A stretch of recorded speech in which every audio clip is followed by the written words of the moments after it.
Today I'm going to go over how to create a trench with the PC220LCI-12.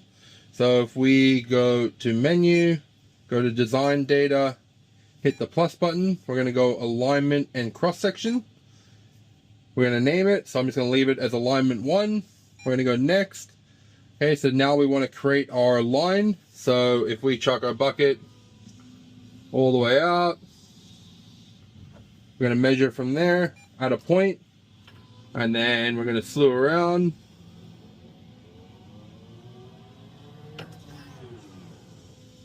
And put your bucket out. Pretend there is a hard surface there. I can zoom out down here, hit the plus, so that tells me that I am 17 meters. If I wanted to make that longer, I can just drag that, hold it and drag, and then drag that out. But we need to make sure that it lines up with our reference point in the middle there. Easiest way to do that, zoom in.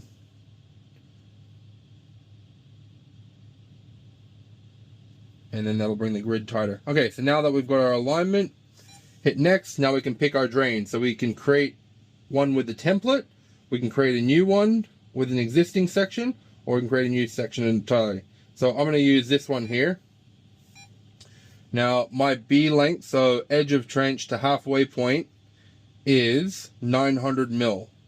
My bucket is 2 meters wide, so I want that to be a bit bigger than my bucket, so I'm going to go 1.2, which would mean the bottom of my trench should be 2.4.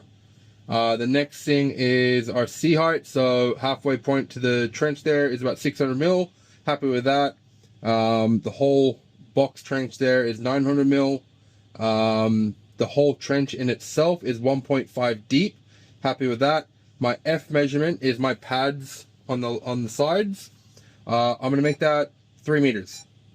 So that means this side's 3 meters, that side's 3 meters, and we've got ourselves a trench.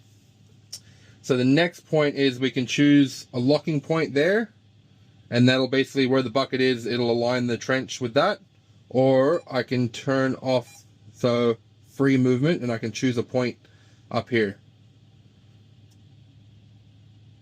So right there, so I'm saying the bucket is the flat pad level, and then I want to start digging from there on. Hit tick, continue, configure the surface, tick, alignment and steering, yes, home. Now I've got my trench.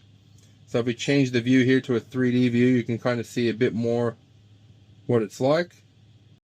So you can see our trench there. So if I want to select an alignment, that's my selecting the surface. So that'll spot me to the surface. If I want to go the alignment, I can zoom in, and I've created a polyline here, so it just confuses it a bit. Select route, so now I've got my polyline, and I can start digging. So as I bring it in, you'll see as I get to the section that I've created, it'll give me a height and design.